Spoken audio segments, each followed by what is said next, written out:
अपने आत्माओं आपको कंपलसरी कर रखा है कि 4 महीने के अंदर आपने आना ही पड़ेगा जो भारतवर्ष में रह रहा है।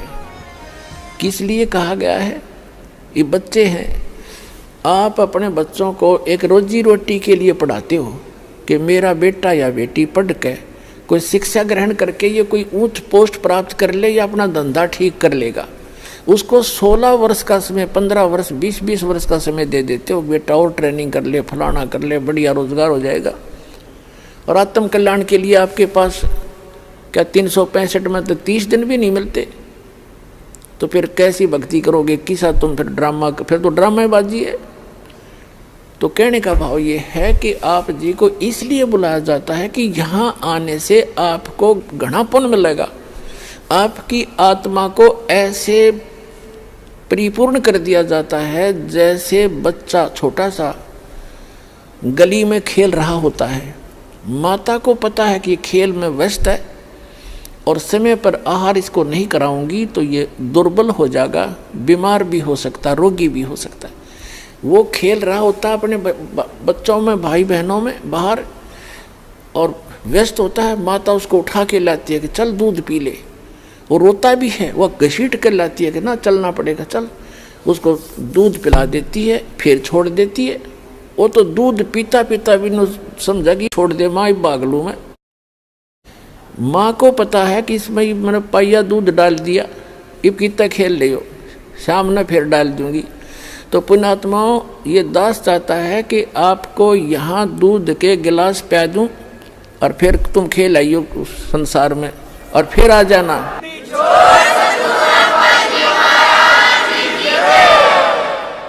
ताकि आपकी आत्मा दुर्बल ना हो और आप जल्दी युवा हो जाओ। जैसे माता पिता देखना चाहता है मेरे बेटा बेटी जल्दी युवा हो जाए, स्वस्थ रहें। दास के आप बेटा बेटी हो, आत्मा के पिता गुरु होते हैं और शरीर के पिता माता पिता अन्य होते हैं। तो दास उस दृष्टिकोण से है, जैसे आपको बताया था कि बालक प्यारा बहुत ही माँ का, उनसे बढ़कर शेष गुरुओं का। तो आप जी गुरु जी को जो बच्चे होते हैं, शिष्य होते हैं, वो माँ से भी कई गुना 100 गुना अधिक प्यारे होते हैं। इसलिए आपको बार बार बुलाया जाता है। संत मिलन को चालिए तजमाया अभिमान, और जो जो कदम आगे रखे ओ है यज्ञ समान। तो कितना परिपूर्ण हो रहे हो आप, और आप कितने भूखे हो, कितने खाली हो चुके हो, इतना पुण्य कराया जाएगा आपसे यहाँ पर। और जब जाके आपकी स्थिति ऊपर उभरेगी, इतना माइनस हो गया, आपके पुण्य पाप इतने बढ़ गए। अब क्या बताते हैं कि परमात्मा क्या कहते हैं कि जैसे भक्तिहीन प्राणी जो होता है, आपको कितना त्याग किया जाएगा, पर परमात्मा कहते हैं कि आपको एक श्वास उस श्वास का ऐसा मंत्र दिया जाएगा सतनाम, जिसके एक ही सिमरण की इतनी कमाई बनेगी आपकी। कहते हैं सतनाम तराजू के एक पालड़े में, और पृथ्वी लोक, स्वर्ग लोक और पाताल लोक, ये तीनों लोक तो पासेंग रख दे, जो सौदे में नहीं है। इससे हटकर इस ब्रह्मांड के अंदर जो 14 लोक हैं, विष्णु जी का लोक, शिव जी का लोक, इंद्र का लोक और शंकर जी का लोक, दुर्गा का लोक, और ऊपर ब्रह्मलोक, और उस ब्रह्मलोक के अंदर और धर्मराय का लोक, ऐसे एक इंद्र का अलग से लोक है, एक कॉमन स्वर्ग है। इस तरह के 14 लोक चढ़ा दे, और एक श्वास उस श्वास के सतनाम की परम संत से दीक्षा लेकर के सिमरण की कीमत एक पालड़े में रख दे, और 3 लोक पासंग रख दे। कहते तो ना तुले तुलाया राम रंग होरी हो, सतनाम पालड़े रंग होरी हो, 14 लोक चढ़ावे राम रंग होरी हो, 3 लोक पासंग धरे रंग होरी हो, तो ना तुले तुलाया राम रंग होरी हो। होरी माने खुशी, कि अब खुशी मनाओ तुम, ये झूठी होली मनाओ लाल पीड़े मुंह करके, वो नहीं, अब होगी असली खुशी, अब असली होरी। एक सतनाम की कीमत आपको कितनी मिलेगी? तो कहने का भाव ये है कि जैसे भक्तों से कहा जाता है कि आप जी ऐसे करो, ये क्रियाएं बताई जाती हैं, जो स्टूडेंट को, विद्यार्थी को टीचर बताया करता है, ये होमवर्क, ये क्लास वर्क।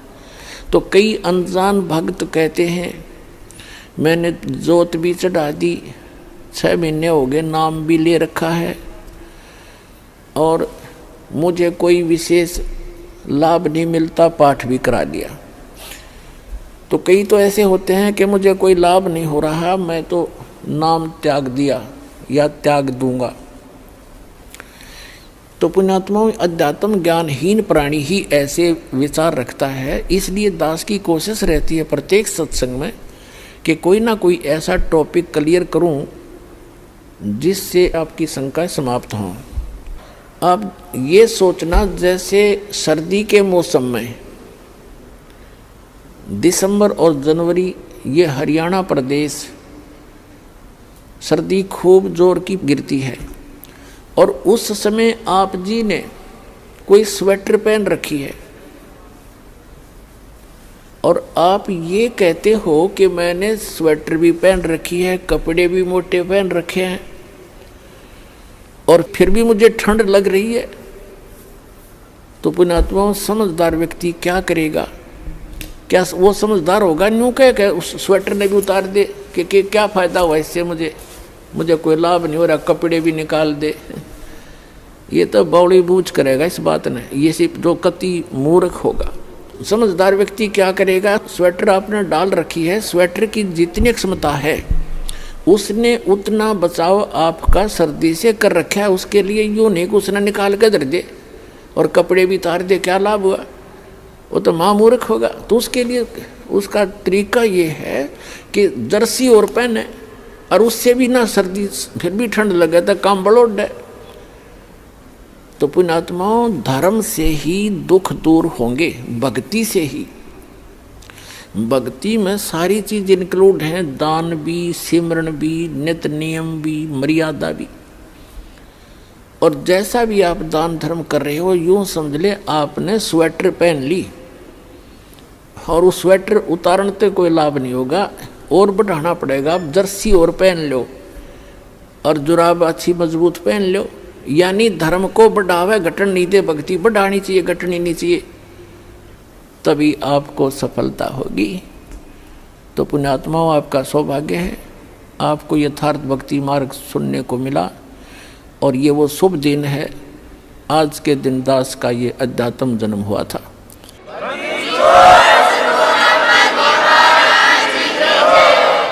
दास के लिए तो ये एक सौभाग्य है दास का कि मुझे इस दिन भगवान मिले। आपके लिए भी वरदान सिद्ध हो गया ये दिन कि आप तक भी परमात्मा का विज्ञान पहुंचा और आपको सही मार्ग मिला।